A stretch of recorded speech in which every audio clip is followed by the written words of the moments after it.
mudane Maxamed Cabdullaahi Aadan Tiyay.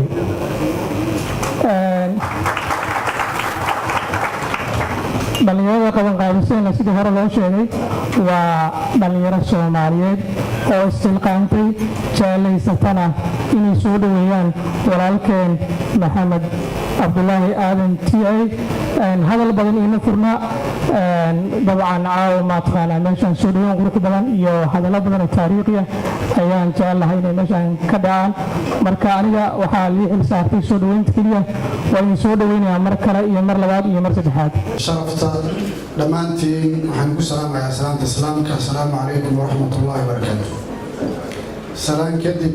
waxaan si gaara rabaa in aan runtii ugu mahad celiyo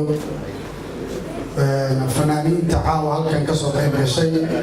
oo laba hees iyo hal dhaanto oo aan runtii aniga aad ii taabatay halkan ka jeediyey. marka aad iyo aad umahadsantihiin, aadan uga helay dhammaantiin. waxaan soo dhaweynaynaa farxad noo ah in halkan kusoo dhaweyno madaxweynihii hore Xamed Xeer mudane Maxamed Cabdullaahi Tiyay oo ammaan iyo taariikh nololeed iyo waxqabadkiisii ay ka sheekeeyeen dadkii faraha badnaa ayaan iga horreeyay. keliyani waxaan rabaa in halkan ku sheego in xarigga 4 sano ah ee uu ku jiray mudane Tiyay uu ahaa sharci darro, afduub. markii sababta qaabka lagu xiro wuxuu ahaa waxa loo yaqaanaa afduub. waa la afduubay Muqdisho, Nairobi, Brussels. afduub waxaa yaab leh laba arrin. waxa lagu eedeynayay oo lagu afduubay waa wixii muddo uu ka shaqaynayay oo la garanayay oo dad marti Soomaaliya oo ahaa oo wax badan Soomaaliya u qabanayay oo si gardarro ah loo afduubtay deegaanadaas loogu afduubay inuu isaga soo dacay oo ka shaqeeyay waqti badan geliyay in the record oo qaarkood ay memorieskoodii ka qoreen bugaagtoodii ay hadeertan suuqyada yaalaan. labo, finally siidayntiisii waxaa lagu sheegay wax dembi ma laha. marka waxaan meeshaas waxaa ka muuqata dembi lagu daray dembi lagu daray dembi. markii horena afduubku bilowday. intaa kadib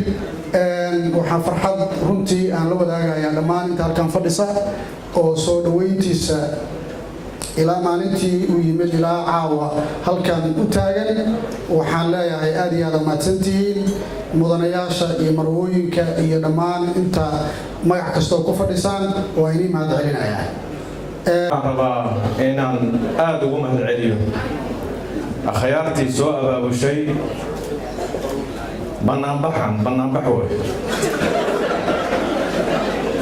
banaanbaxan akhyaartii noo soo abaabushay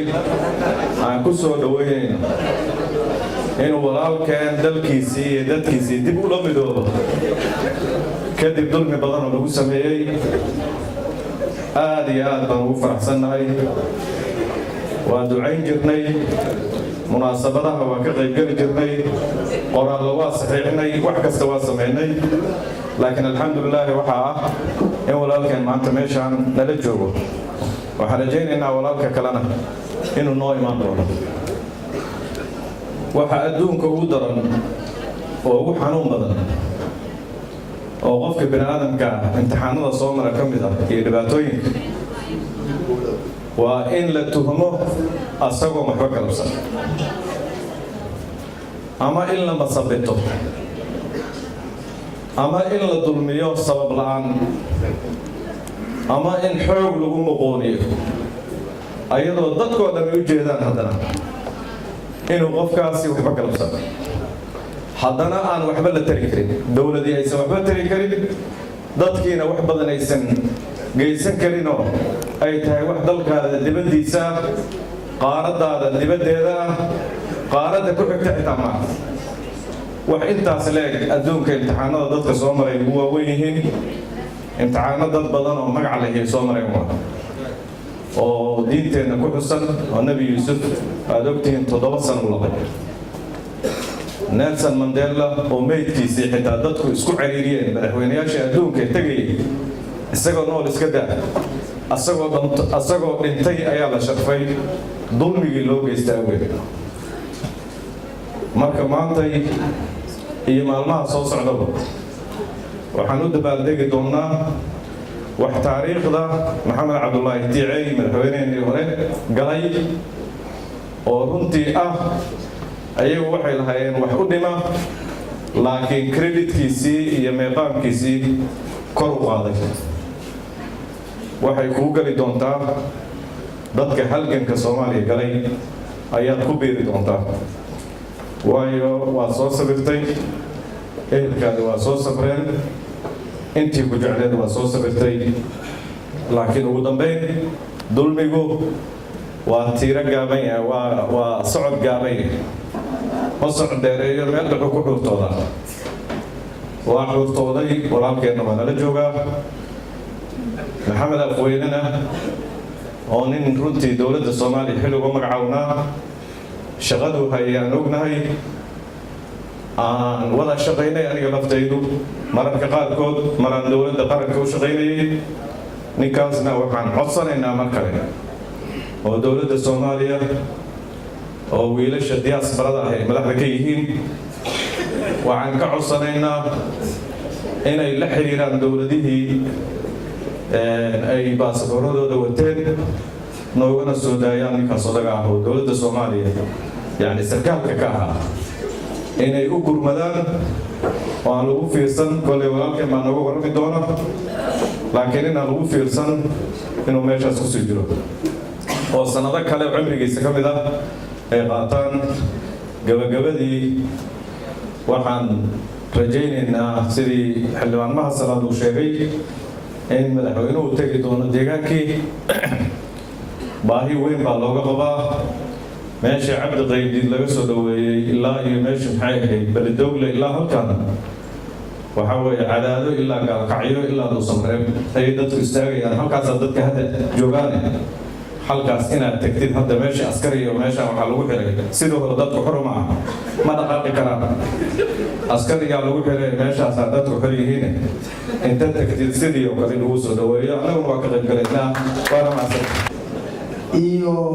walaalkeenna caawa inta halkaan rag iyo dumar iskugu yimid, xildhibaanada qaybaha kala duwan hadday yihiin heer federaal iyo heer dowlad goboleed, iyo hadday yihiin xildhibaanadii sidoo kale, hadday tahay wasiiradii,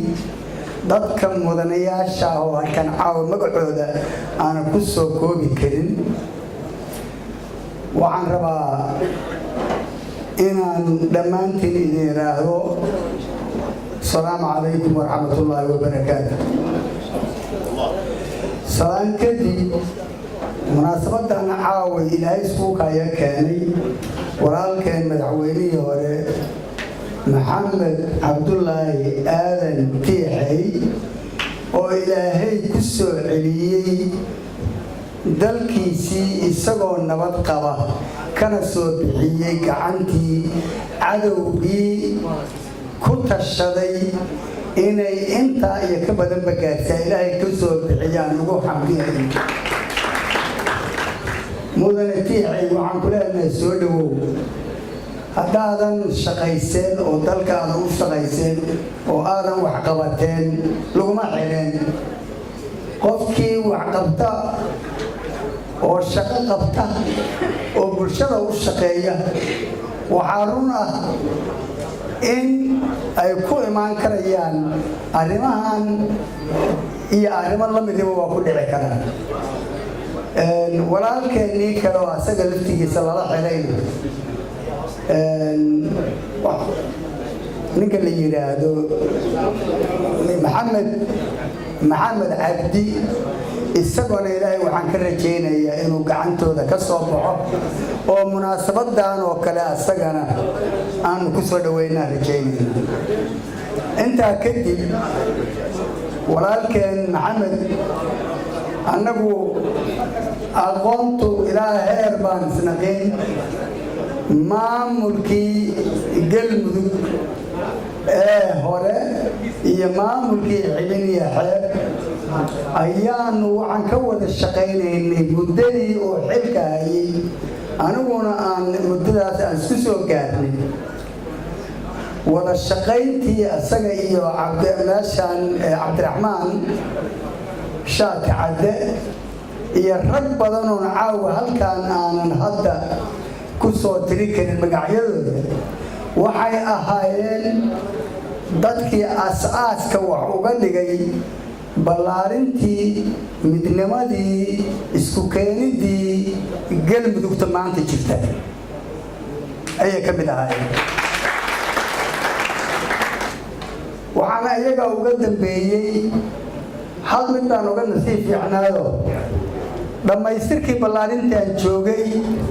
walaalaheen markay meesha ka tageen waxaa bedelay walaalo kale oo ahaa cabdulaahi baarleex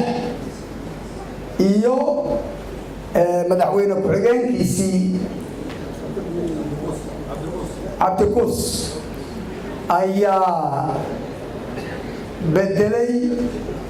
meel fiican bay dhigeen meeshii aan wax marinaynay bay heshiis baan wadnay isku keen baan wadnay waxaan wadnay tanaasul dadka gobolladaas dhexe ku jira inay maamul ay u midaysan yihiin inay dhistaan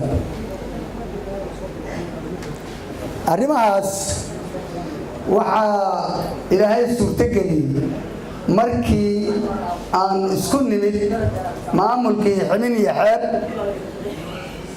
iyo ahlu sunna iyo galmudug saddexdaa markii la isku keenayna waa midii magaalada Cadaado dowladii markaasi federaalka ahayd ee Xasan Sheekh Maxamuud oo madaxweynaha ka ahaa la isugu keenay Cadaado shirkana lagu qabtay laguna go'aamiyay golayaasha iyo sharciga iyo nidaamka maanta u dhisan walaalkay marka munaasabadaas wuxuu ku lahaa aas-aasayaashii buu ka mid ahaa yacni markii laga reebo wixii xilin iyo xeer keligeed uu ka qabtay wuxuu ahaa isku keenihii wuxuu ka mid ahaa qaybahaasuna maaragtay aniga iyo raggii kaloo ka dambeynaa meel xun ma aan la dhigin meeshii ay nagula ballameen baa dhignay aad iyo aad aanan uga mahadcelin marka waxaan rabaa marka munaasabadaani walaalkay waxaan leeyahay haddee waa hadda maxaa la yidhi inta konton bilo meel ya 4 sano soo maahan 4 sano aad xirnayd dibadda xanuunkeeda aniga 4 habeen baa laygu xiray meesha la yiraahdo Sweden anoo wafti kamid ah ayaa laygu dhagay war xabsigu xanuun badana waxa weeye wafti baanu ahayn ciidanka waxaan kamid ahaa taliyaha booliiska gobolka Banaadir markaa ku magacaabo waa laygu dhagay waxa la ninkan xagga intii laga laabto qaraabadu waa iska badnayd waxa la ninkii dadka soo dhameeyay caawa galno argaala godno ugu jiray garweynta noo keen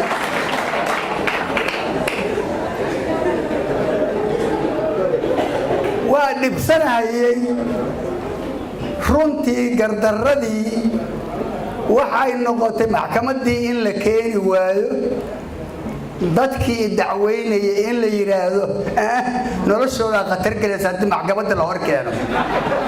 oo maxaa u soo dacweysay may anaga waxay noqotay gardaradii Soomaaliya oo dhan baa ka dhiididay sida midaan looga dhiidiyo Soomaaliya oo dhan baa ka dhiididay gardaray ahay cadaalad daray ahay waxaan geystana ma ahayn innocent waxana shaqana kuma lahayn arrintaasi xarigii 4 bani oo xanuunka badnaa oo qolka mugdiga ku jiray oo la lahaa adduunka yacni waxa lagu faafiyay kriminaalaha adduunka ugu weyn baa maanta Sweden gacanta ku dhigtay markaas joornaalkayga adduunka 200 doolar adduunka jirta meel walba lagu daabacay hadda waxay la tahay tiixeesa wuxuu iga fiican hadda waqti uu helay meel lagu ilbax yahay buu joogay aniga markii la soo daayay wuxuu yiri ninkii lawyer-ka ii ahaa meeshaan xuquuqdaadii ha ku sheegane dalkaaga oo dawladda soo dacwoobay jaraa'idkii iyo wixii weli waa hayaado ma dacwoono waa ii kaydsanta laakiin waxaan isleeyahay tiixay asaga meel waana iga ilbaxsanaa dhinacaas magaalo qurba joogga waxaan filahayaa anigu waa ka faa'iiday 4 beriyo diyaaradii keentay ballidoogla laga degi jiray waxaan xasuustaa oo iga qanciyay 4 maalmood oo xariga Sweden aan ku jiray waxaan uga qancay sida alla ila og yahay airportkii ballidoogla waa 90 kilomitir ilaa hotel saxafi meel banaani ma jirin meel banaan dadkii Soomaaliyeed يعني قردردي الله يقول علي مال بناني مجري وكفى إذا مركز دمواك قنعي حبسي اللي يقيسي تيحيو حبسي كان وكو حكمني لكن وكفى إذا يسا dadkaagii ku bartay dadkaagii baa ku jeclaaday kuwii xataa wal gariifta galo waa ka baxday dad cusub baa u timid waxaan ku leenahay soo dhawow shalana waa lagu baahnaa dalkaagu maantana waa ku baahan yahay waliba maantu kaaga sii baahi badan maanta Soomaaliya meesha ay maraysaa waxay rabtaa ila qaba aan kula qabtay waxaa la rabaa in dalkan la isugu tago in dalkan la dhisu rabaa in dalkan shisheeyuhu ugaarsanayo oo ninkii dhaqaaqaya la rabaa inay xirtaan oo nimanka ajaanibta waxay rabaan ka sameynayaan waxaa la rabaa in la isugu tago dadka Soomaalida gardarrada lagu sameynayo kuwa dibadaha ku xiran ee hadda la haysto iyo kuwa kale oo maalin walba ay qabanayaan gardarrada dadka Soomaaliga qowmiyadda Soomaaliga gardarrada aan kala wada dirno salaamu calaykum waraxmatullaahi wabarakaatuh waxaan rabaa marka hore inaan dhammaantiin ku soo dhaweeyo meeshaan quruxda badan gudoomiyaha koowaad ee aqalka sare gudoomiyaha dastuurka wasiiradaha gaadiidka xildhibaanada kala duwan mas'uuliyiinta halkaas ugu timid dhammaantiin waxaan leeyahay ku soo dhawaada waxaan rabaa sidoo kale si gaar ah inaan soo dhaweeyo walaalkay محمد عبد الله التريعي وحاجي سلوك القدومية من القدومية ورجال كبنادر قدومية كيسي تانية ورنا بالسجدة بمان وجودا نروح لبلد هكا نسجد تمد وحنا كسر دوالة ماشان نروح لبلد كسر دوالة بالمرة هذا كسر دوالة موالديني كسر دوالة موالدي شخصيا هذا البلد كله أنا هكا نفرنا وحنا هكا نسجد السعودية كسر دوالة بالمرة موالدان من التريعي شخصيا هذه هدفك إلى صدار جرينا صومالي كسر لابتو isagoo shaqo fiican iyo muxuu ahaa noo fiican ku haysta dalka dibadiisa dib ugu soo noqday halkii uu ka bilaabay iyo halkii uu gaarsiiyey deegaanada iyo mas-uulka ka ahaa oo ognahay dhammaanteen marka waxaan leeyahay maasintaas sida noo isbaaras garay anaga dhalinyaro badan oo Soomaaliyeed aad ugu faraxsannahay aad ugu faraxsanahay dhammaantiin halkan nala joogtaan waxaan leeyahay waa habeen farxad waa habeen gudoomiyaha koowaad ee aqalka sare Senator Abdul Bukhari Senator Abdul Qeybi iyo xildhibaanada iyo gudoomiyaha gobolka Banaadir kulligii waxaan ku salaam assalaamu calaykum waraxmatullaahi wabarakaatuh hadal badan ku soo talagelin Maxamed Cabdullaahi Aadan Tiicay waxaan kugu soo dhaweynaynaa oo ku faraxsanahay runtii aan xorriyadaadii dib u heshay anoo shacabka gobolka Banaadir ku hadlaya waxaan kula ku soo dhawow caasimadii runtiina caawa halkan waxaa ka muuqata niyadda idigelinta lagu siinayo shaqadii aad soo qabato wax badan aan ka ognahay cadaadana waatiga waa soo arkay reer cadaada hadda waxay haystaan wixii aad u qabatay dhowr sano ka hor ay hadda ka faa'iideen oo ay haystaan nabadii iyo magaaladii iyo dib u dhisantay marka runtiina qof walba wixii uu soo qabto waa looga abaalcelinaya maalin baa helaysaa ila tahay hadda meesha ay galmudug iyo cadaadad joogtana waxay joogtaa xilli ay u baahan tahay inaad waqtigii aad gelisay dhowr sano ka hor inaad geliso dad badan halkan jooga hadalka iga mudan oo gudoomiye ku-xigeenka iyo ay ka mid yihiin keliya waxaan soo istaagay inaan kugu soo dhaweeyno oo ku faraxsannahay inaad xorriyaddaada dib u heshay aadaan u mahadsantiin asalaamu calaykum waraxmatullahi wabarakaatu waxaa wajiyada ii muuqdaan waxaa joogta nimka u jeeday mahada u jeeday maxamed daahir u jeeday xildhibaan been u jeeday iyo wasiirka saadiq cabdullaahi cabdi intaynaas waxaan ka midhaysanahay waxaan ka nimid melyada minnesota marka maxamed markii wax bartay wajaaliyadana mar uu jaamacadaha minnesota dhan oo ardayda dhigato madax ka ahaa markuu madax ka noqday kadib ilaa master degree public administration ka qaatay Mankato State University kadib uu shaqo fiican isagoo haysta heerkiisa dhaqanaya ayaa dhalinyaro dad oo aad u fiican oo daneynaya in xibin iyo xeeb deegaankaas dib ka jira ayaa inta u imaadeen ay soo afduubeen ay ku qasbeen in dalka dib loogu cesho marka waxaa maqraati ka waagaas abaabulkii la waday iyo markuu waqtigaas qaadanayo u noqonayo marka in maanta xorriyadiisa dib u helay oo Minnesota ka soo bilaabo reerkiisu ka yimid haddana magaalada Xamar maamulka gobolka Banaadir wada joogaan annaga sharaf gaar ah noo tahay horta wuxuu noo yahay qof lagu dabadaydo dadkii sida gudoomiyihii degmada Hodan yiri dadka qurba joogta qof dalkii dib u noqda oo wax ka qabta horta magaalada Cadaadana aniga si gaar ah qaasi u tahay laakiin waxa idin sheegaya waxyaabaha aan sidaan ka helay kamid ah Cadaada cid ka mixid maarta calaamada yiristo Soomaaliya meel laga xigay ma jirto laakiin halayskaas aniga aad fiican oo adduunyada in la tuso in dhulka Soomaaliya wada leeyahay marka runtii anaga tusaale ayuu noo yahay hadaan nahay dadka qurba joogta dib u soo noqdo dalka waxaana maraati ka inuu wadankan anfici doono wax badan qaban doono waxaana laga rabaa waxa weeye sida uu garab istaagnay mustaqbalkiisana mustaqbal oo qurxoon oo pride ayuu leeyahay maxamed cabdullaahi tiicay marka aniga waxa la soo kacay waxa kaliya qofka marka taqaanid oo aad taqaanid dunta qofka duntu leeyahay duntiisa naqaana anaga meesha kiimada naqaana waxa ummadda Soomaaliyeed oo qurba joogta ijaarada Minnesota u qabtaan naqaana waxa uu qabtay Cadaada markii New York Times iyo Washington Post lagu soo qoray oo inta maan soo qaaday masaaxiibada iyo hadda kulay barnaamijka daawanaya JJ iyo Caseer leeyahay Minnesota ka daawanaya hadda ayaa mataqaana waxaan ku helay yusiib Cadaada on the map Cadaada mataqaana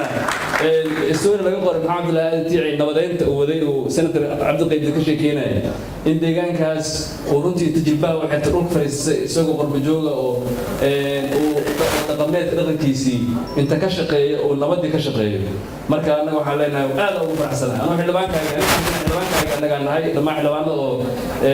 أنا وصابر حلوان كبير لكن أنا حلوان كأنا مركا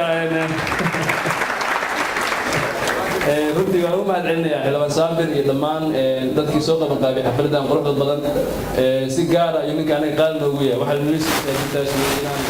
raadin qurbuunta qaybta ku qaaday iyo dalka ayaa u baahan maxamed cabdullaahi tiicay Soomaaliya ayaa u baahan waa garab istaagana waxaan farxadna waxa weeye insha Allah taala kulay in election galmudugna soo leeyahay ma qaad laakiin waxaan rajeynayaa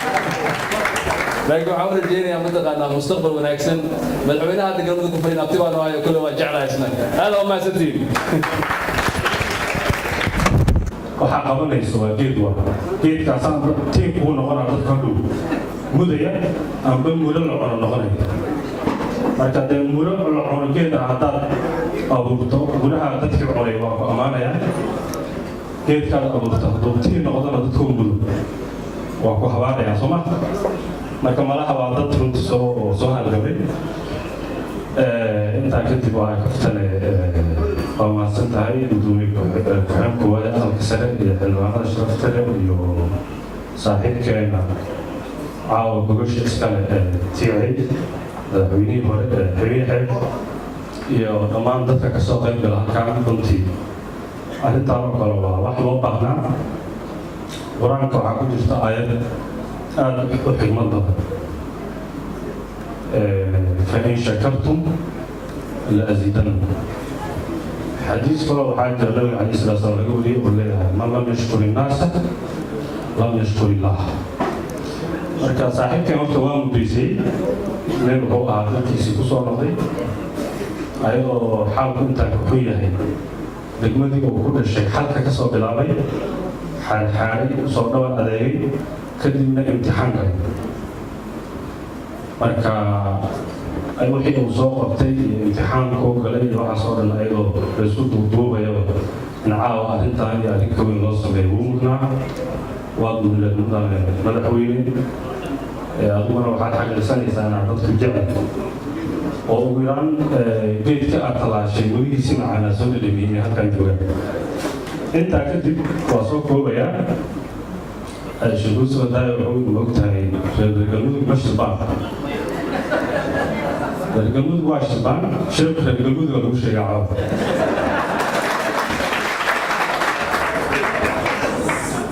anaa reer galmudug ka wakiila markaa shirkii reer galmudug waan soo xusuustay marka waxaan leeyahay walaa baan ku dhaartay tiicay tala waa lahaa oo tiirarkow mudaba walee tarmay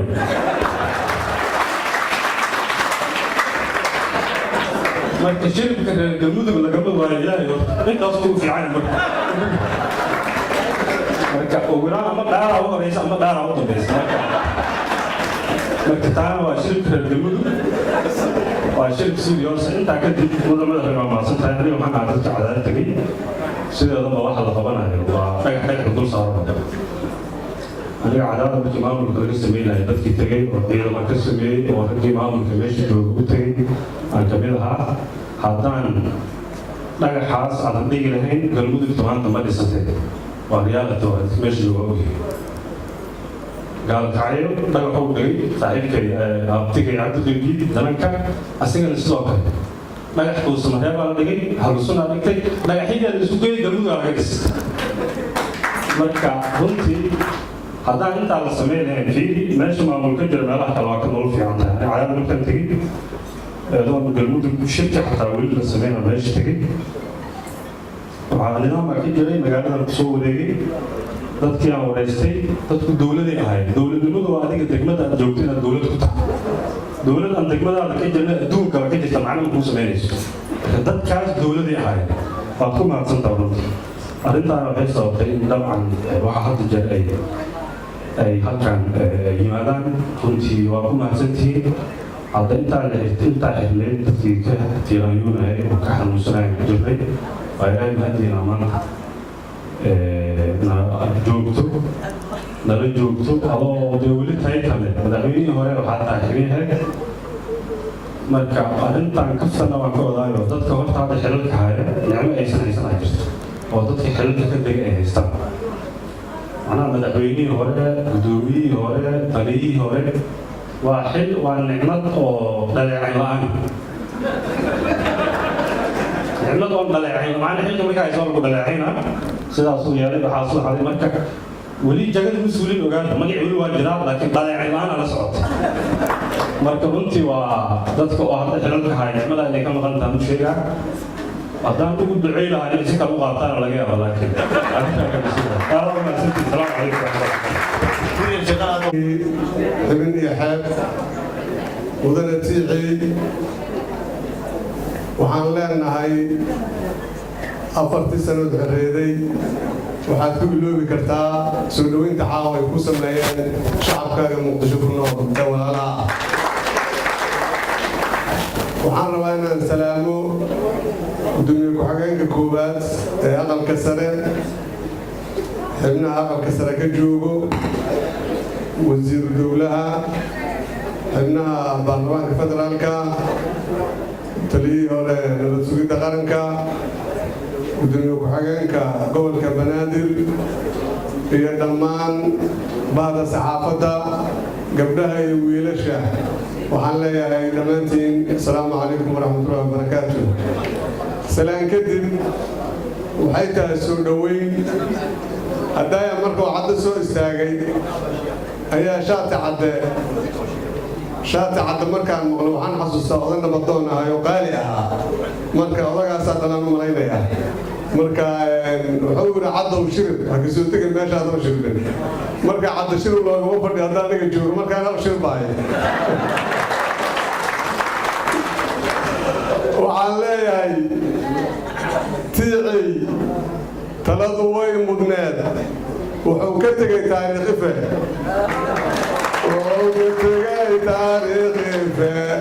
oo tiicay taladu waa mudneed marka waa ka xumaa reer galmudug kuma dheereeyaan shiribka baashu in la sijiibiyey heede marka waxaan leeyahay tiicay runtii annagu waxaan ahay dadka uga xirahay telefishinada xilligii uu imaanayay xibin iyo xeb uu aasaasayay cadaadu waxaan islaa ninkaa rabo inuu intoo maamul ka sameeyo soo ugu dhex noolaha dadka si isku keeni doonaan lahaa maxaa ila cadaado waxaan ku maqli jiray kuleyl ba'anaan ku maqli jiray marka meeshi kuleylka ba'an leedo waxaan arkay sare ay ku tartamayaan oo waxaan arkay oo maaragtaan caadi aan ahayn marka ninkii soo gaarsiiyey caawa waa mudan yahay ninkii 4 sano u xirayna de waa dabaal nin ogmaaha marka tiicay waxaan leenahay alii ku soo deeyaa mahadle waxaa alla mahadiisa in cabdi qaybid 4 habeen isaguna xurayo xariga oo arka xanuunkiisa dhanaankiisa soo laabtay cid u xirinan ma xariga dadka waa ka dhaafay marka tiicay waxay joogtaa baahidii shalay lagu qaba ayay joogtaa curdun ayaa tahay waxaad ku mahadsantihiin ninka la yidhaahdo kiimika in aan u malaynayo odagii aasaasay galmudug oo caalim uu ka dhaxlay kadibna cabdiqaybdid uu ka dhaxlay iyo xibiyo xeeb oo tiixay laga dhaxlay ayaa waxay dhashay isteed la yidhaahda galmudug oo maanta dad badan ay ku aayayaan una ayoonayaan ayay dhashay haddii aysan jiri lahayn in cid u dhabar adeegta la arko haddii aysan jiri lahayn cid isu xilqaantay isu taagta arrintaasi maanta ma aysan aalahayn isteed jiradhe ma aalahayn marka waa qabaa dadka inay mar walba meel hadday tagaan inay ama ka maqnaadaan ama ay ka muuqdaan marka waa ku mahadsan yahay laaytiicay dadaalka aad samaysay sidaas lamida waxaa mudan in loo mahad celsho cabdi qaybdiid oo aan ogsoonahay juhdigii iyo dadaalkii oo ku bixiyey dhisitaankii galmudug inay dhisanto oo maanta ay dad badan u aayayaan laakiin waxaan rabnaa inaysan gadaal u noqon inaan rabnaa galmudug aysan gadaal u laaban maxaa yeelay waxaana soo gelayaa dareen ah inay maalinba meelo u guurayso meel kale ay qayle ka daba yeerayso marka waxaan rabnaa tiiciyo inaan dad gadaal u laabato waxaa jaarkaana soo gaargaarayo inaad dib u dhayda boobtaasoo galmudug aysan kala daadanaan rabnaa sidii hore loogu soco lahaa waxaan ogsoonahay walaashay farxiya waxay ka dhawaajisay maaragtay shalay say aheeda galmudug khaasatan cadaadii cabud waaqiyay ka dhawaajisay waxay ka dhawaajisay maanta baahida loo qabo dowlad dadkaani dowlad ayay u baahan yihiin waxaana dhaqi karoona kala gaarana waa dowlad waaye marka aan dowladnimada ku tuuranno aan xoogga saarno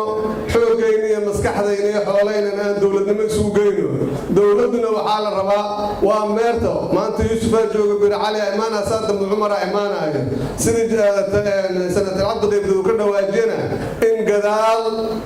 wax leesu hambeeya waa laga maarmaan si hore loogu socdo oo aysan heeryaha maaragtay gadaal loogu laaban oo si hore loogu socdo iyadana waa laga maarmaan taasna waxaan leenahay aan isugu geyno maskaxdayna iyo xooggayna iyo xandhadayna iyo xoolayna in dowladnimada ay hore noogu socoto maanta meesha ay joogto meelka si fiican ay gaarto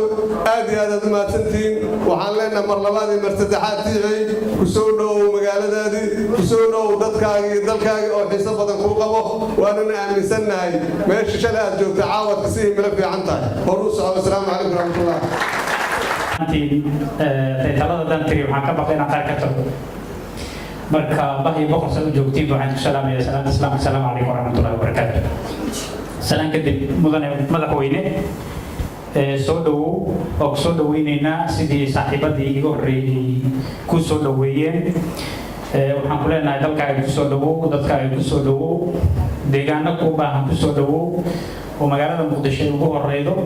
kuwa kale badan oo lagaasii sugayaan waa jiraan waxaan qabaa sidii saaxiibkay baaka ee uu sheegay lama qabee inaad ku hakan meesha xagga laga sugid badan yahay oo dadku ay ku dhowrayaan siyaasi ictibaar oo la sugayaan aan tahay marka soo dhow wayaan ku leenahay wixii dhacayna ilaahay intaas dambi dhaafa kaaga dhigo saaxiibada iga horreeya kaftamayo waxaa la yidhi dadka la xiro xaflada looma samayn jirin marka horta waxay uga gedisantahay inaad idin sheegaan rabto cabdi iyo tiici waxay uga gedisan yihiin iyo aniga baan isku dare meelaha aan ka soo jeedo qofka in la xiriyo in la dilaan jecel xabsigu marka aragti gooniyo uu leeyahay taas ayaa keenaysa marka in la buubuuniyo laga hadlo xabsigu wax sahlan ma ahan isaga ruuxiisa inaad ogtiin waxaan u malaynaa rasushii alla subxaana watacaala ay soo dirana waa ka hadleen aayado qur-aan iyo xadiis tilmaamayana waa jiraan marka waqtigaa gaabana ma raban inaan ku dheeraado tafaasiisheeda laakiin mudana madaxweyne waxaan rabaa inaan ku dheeraado soo dhowow deegaankaagi weeye sidii saaxiibadii horreeya ka dhawaajiyeen galmudug waa kuu baahan tahay aniga intii aad madaxweynaha ka ahayd xildhibaanadii tagay ayaan ka mid ahaa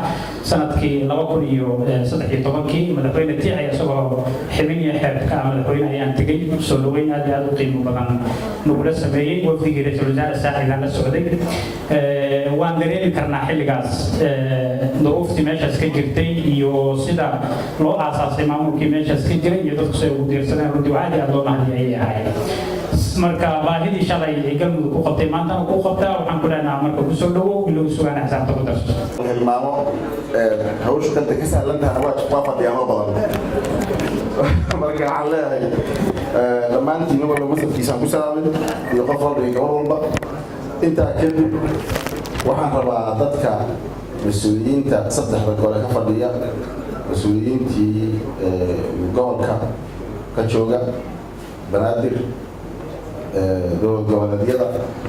qof kasta oo hadda shacabka dhalinyarada dhammaan ka soo qayb gashay inaan si gaar ugu mahadceliyo ka soo qaybgalka soo dhaweynta walaalkeen maxamed cabdullaahi tiicay ka soo qayb galay inaan si gaar ugu mahadceliyo soo dhaweyntiisa iyo runtii dulmigii ku dhacay sida looga xun yahay loo muujiyey loo cabiray sida wanaagsan loo dhiirageliyey loo kalsooni geliyey mahad badan aan jeclay waxaan leeyahay intii laga yaqaanay iyo intii aada mudneedba maxamed cabdullaahi tiicay waa lagu yidhi soo dhawow wixii aad qabatay waa la wada sheegay soomaali deegaan gaara maxamed cabdullaahi waxuma qabana soomaaliya wuxuu qabtay maxaa yeelay wixii deegaan soomaaliya ka mida loo qabto Somaliland loo qabtay wixii hooyada gobolka urur ayaa ilmaha cawsha ku jirta urur meel kasta wixii qof Soomaali meel laga qabtay deegaan gobol Somaliland loo marka Soomaaliya wax baa soo qabatay sidii hore loo sheegay waxa waqtigaagii soo siisay inaad nabad iyo xasilooni iyo isdhexmar ka qayb gasho dadkii waagii tiicay deegaanadaas ama ka soo jeeda xaaladiisa waxay yaaleen waxaan isku jeeb ka haytay waxa qaybo badan oo isku jeeb aan gelin oo isku jeeb ka haytay waxba la ku qaranay laakiin sida uu nabad uga shaqeeyay salaam mudanayaasha labada aqal ee baarlamaanka oo ugu sareeyo gudoomiye ku-xigeenka koowaad mudane abshir golaha wasiirada federaalka maamulka gobolka ka hadda jooga iyo kii hore maamul goboleedyada xildhibaanada ka jooga iyo madaxdooda haweenka ahda saxaafadda fanaaniinta iyo dhalinyarada waxaan leeyahay asalaamu calaykum waraxmatullahi wabarakaatu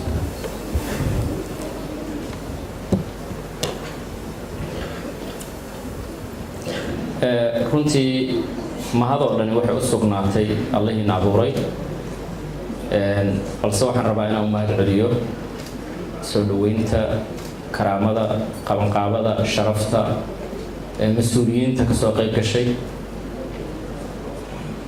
iyo dhammaanba haweenka Soomaaliyeed oo runtii itaabsiisay inay tahay arrin qiiro igu yeelanaysa ina tusaysa inaan leeyahay tolweyne Soomaaliyeed dhibaatada i gaartayna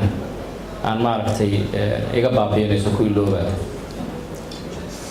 inkastoo runtii arrintaas dareemaysa haddana waa xanuun jira in qof Soomaaliyeed oo muwaadin ah lagu xiro dal kale laguna xiro dambi uusan geysan waa wax dhibaatadeeda leh welina uu baaqi ku yahay shakhsi runtii ka soo shaqeeyay arrinka la dagaalanka burcadbadeeda oo ka socday maamul goboleedkii Ximan iyo Xeeb qaab federaalna u shaqeeyay labadii dowladood isaga dambeysayna wakiil uga ahaa arrinkaas oo runtii ka soo shaqeeyay in waxaan baaba'aan oo maaragtay la jilid siibo burcadbadeedii baaqi buu ku yahay isagoo waxa lagu haysto ay yihiin waxaan caddayn la been abuuray markii laga daba tegayna la ogaaday laakiin dhibaatada jirta ay tahay kaliya waa ka xoog badanahay asagana waxaan leenahay ilaahay ka soo saaro wixii aan u qaban karna waa qabanaynaa bisraaxa waa run sida hore looga dhawaajiyey xarbu waxaa la yidhahdaa waa qayb ka mid ah naarta walaalkii cabdi qaybdiin wuxuu sheegay 4 maalmood inuu xirnaa laakiin waxaan ku kala duwannahay kaliya isaga dad gobaha xiray aniga laakiin gun bay ahaan dadkay xiray arag waxa ka warqab runtii dhowr iyo 20 sano aan ku noolaa dunida qurbaha inkastoon aqoontaydu aysan ahayn cilmiga sharciyada haddana qof wax ka fahmayaan ahaa at least maan arag weligay dalka sharci xun ka musuqmaasuq badan ka cadaalad daran weligay maan arag waa dalka kaliya ay adduunku ka dhici karto xataa hal yiraahdo meelaha maaragtay ay xukuumaan dadka kale taliska ah waa dalka kaliya ka dhici karto qofka in la yiraahdo asoon dambi lahayn waa iska xiranaynaa waxaan haysan karnaa intaan rabno adduunka kale qaacido waxaa ka jirta qof walba waa bilaa dambiile ilaa dambi lagu soo cadeeyo laakiin ayaga qaacidadoodu waxay tahay qof walba waa dambiile ilaa dambi la'aan lagu soo cadeeyo adduunkii kale oo dhan ay khilaafeen haddana saasay tahay alxamdulilah ilaah baa mahad iskale igu dhiirageliyey inaan ku qanco qadartiisii dhacday inaan ku qanco aanan yaqiinsado waxaan wax qoranay ahaayeen inkastoo maalmihii ugu horreysay aan isqanjuruufan aan dhahay tiicay maa tahay ma nooshahay meeshaan ma joogi kartaa laakiin waxaan dareemay inaan kasii qaada adadkaysi inkastoon ka soo shaqeeyey dhul adadkaysi badan oo walaalkay mahad salaadii dhulkay ka soo jeedaan ma aha dhul sahlan horaa loo dhihi jiray adiga mudug roob haddaad tahay mudug ma ku doy lahayd marka dadkaas aad arkaysaan oo magaaladii sidaan ogahay ka dhigaya meeshay ka soo jeedaan oo dad ka daranay baaqi ugu yihiin ayaan muddo soo xukumayay marka laakiin waxaan ka qaaday runtii adkaysi waxaan ka qaaday dareen ah in dalba ilaahayna siiyey danna ilaahay waa naga dhigay inaan ku far adeegna kan sababtoo ah maxay ahayd maamahdii carabiga ahayd yaa ayuhal wacid nafsak يعني نن wax sheegaya waa waxaan sheegayo qaado laakiin dhaqankayga ha raacin dabeecad hay leeyahay western countries waxaad maqashaan waxa aan la yiraahdo nooga yimid dhulkan ka imid xuquuqda dumarka haddaad fiirisaan baarlamaanka Mareykanka iyo baarlamaanka Soomaaliya maanta labada golaba waxa dumar badan baarlamaanka labada gole haddaad fiirisaan xuquuqda dadka afkaarta kala duwan leh waa wax la sheego inta badan laakiin dalalkan bay yiraahdaan ay ku xoojiyaan yiraahdaan sameeya laakiin ayagu ma sameeyaan inta badan marka waxay ku tusinaysaa dal baan leenahay alxamdulillah maantana waxaan gaarnay biseel siyaasadeed meesha muxaafid mucaarad ay wada fadhiyaan oo ay kaftamayaan hadalkii hoos kliib yahay iyo waxa uu Axmed Qorqor ku tilmaamay Far Sacuud anima baqaan Far Sacuud sallallahu alayhi waxa ka dambeeyaan marna waxyaabo badan ay ka dambeeyeen wax badan ay iga dambeeyay waxa weeye in maaragtay lagu doodayo Soomaalina waa wadanaha meesha ka timid marka la eego in lagu doodayo waxana saxan iyo waxana qaldan iyo qof intuu hadlo uu leeyahay haddana la wada fadhiyo la kala xanaaqsanayn waxay ku tusaysaa biseel siyaasadeed oo la gaaray bisaraxana waxa weeye in radaan kaftamabta shaabadiyaan isla markiiba lagu dhufanin oo dhinaca sababtoo ah 3 maalmood ah xuquuq u leeyahay qofka martida ah marka 3 maalmood intaan ka xansanay dadku waxay yihiin qaar aan salaamayo noqon inay mucaarad yihiin ama muxaafid yihiin jira marka 3 maalmood la isiiyo wixii ka dambeeya qofkan shaaha lacab lagu soo hadii la rabo markaas la yiraahdo balse bisraxa waxaan qabaa horumar badan baa la gaaray waxa kamid ah maanta Soomaali waxay leedahay aqal sare aan u mahadnaqo dadkii sameeyay iyo ka qayb qaatay processkii iyo gudoomiye Cabdixaashi iyo gudoomiye ku-xigeenka nala jooga mudana abshir shaqo badan oo fiican qabtay waana aqalkii ugu horeeyay waa wax wanaagsan waxaan yeelanay baarlamaan laga soo dooranayo deegaanadii أول ما هين سلاس إنك استو لجاري دونه هل عطي يقف وهرمر لجاري وحيانا الدولة السودي بيسا وأنا ما ركتي سودي دي وأرانا يسا هدي اللي يقول يستي ما ركتي حاول الدورة بروسيس كا دورة شدية وحلمت كا لكن مالك استيكتشرت دونك دولة لجاري بتشرتها أنا ما كان لا هي من معذا سنة هي سنة يعني لومين أو in maanta dawlad jirto in wanaag socdo yes daliilay leedahay daliilahana waxa lagu sixi karaa miiska korkiisa lagu sixi karaa ama waxa la sameyn karaa waxa la yiraahdo constructive criticism oo maaragtay wanaag dhali kara waxaan qabaa marka inay wanaagsan tahay dadka maanta shaqeynaya oo xilka hayana inta aan ka aqaan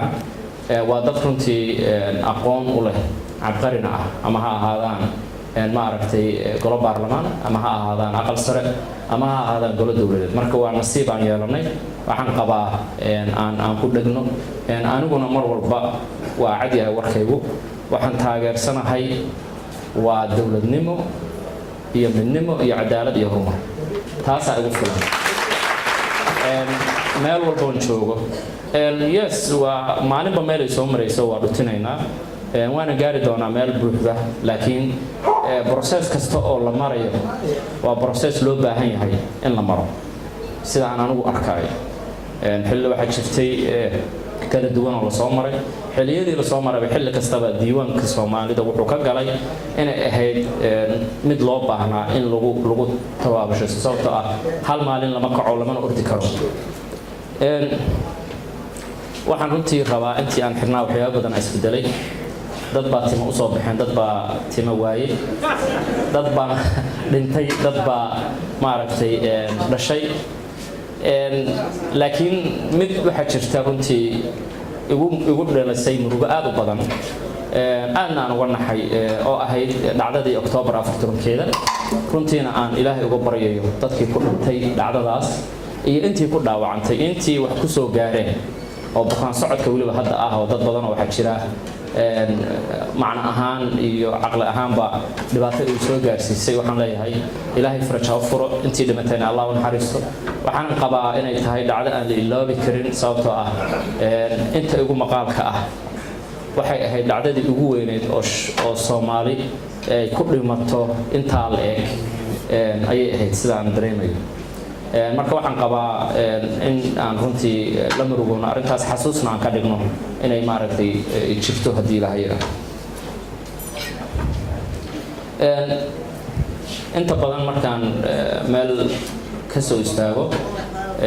waxa igu taal shaabad ah galmudug waana runoo anugu Soomaali baan ahay galmudugna waan ka ahay waa wax cad marka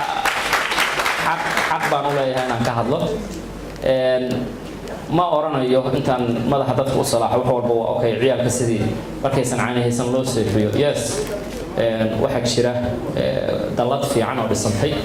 oo galmudug ah waana wax muqadas ah oo dadkoo dhan ka dhaxayso 11 qabiilna ay ku heshiiyeen meesha ka timaadaba processkeedana aan wax badan ka ogaa oo habeena badan aniga cabdi qeybdi maanta isku qoslayna feer isugu dhici gaarnay muddo badan laakiin aan finally ku heshiinay inay noqoto waxaan hadda maanta ah alxamdulillah iyaguna raggii iga dambeeyana waa soo gaarsiiyeen meeshii waxaan qabaa marka aan isugu tagno oo ha lagu goobto inay noqoto meeshaasi meel wanaagsan dadka aqoonta saaxiibka u leh eelka saaxiibka u ah xildhibaanada ka soo jeeda deegaankaas ma ahidiin kuwo maaragtay xamar markay yimaadaan iloobaya meeshii waxaa la rabaa wasiirada iyo xildhibaanaduba inay ayadana maalgashi ku samaystaan maskaxeed si ay u noqoto la isugu soo jeedo aniguna insha allah intii karaankay ah waxaan ka shaqayn doonaa wax walba oo wanaag ah oo Soomaali maaragtay horumarinayo wax walba oo wanaag oo galmudug horumarinayo insha allah waan ka shaqayn doonaa sababta waxaan soo arkay waxa la isoo geliyay أول بانيجو ماركتي سومالي نمو يجو شفتي أيها هذا حبس يجو يصير براي إن المال حارنه أي كونك بدن تعمل كلا سبته أيجو أول إسكربين دل كاسي كقبيل بدن سومالي كقبيلتهم isku dilay dawlad markii ay dhalato ay ku heshiin kareen 2 sano oo complete dawladdu kala taagan tahay anagu waxa laga yaabaa inaan ku heshiin amba magacyo u bixino mucaarad iyo muxaafid iyo nabad iyo nolol iyo maaragtay dalka iyo danta iyo dalka dadka wixii la rabo loo bixiyo magacyo laakiin heshiisan kuna iyagu intaas laftigeeda aysan heshiis ku ahayn marka waxaan qabaa aan ka faa'iideysano fursadaas aan ka shaqeyno maaragtay hadii la hayra talada ugu dambayso kaftanka siyaasadeedna wuxuu ku ekaa meeshaan ku ekaa balse hal talaan bixinayo ah walaalkay Axmed talada uu soo jeediyo ah mucaaradka basbaas marsadaan aan waxaan isleeyahay taas inay tala xun tahay sababtoo ah ma salaad hadii basbaas loo mariyo waa ka dheerayna laba qaban karo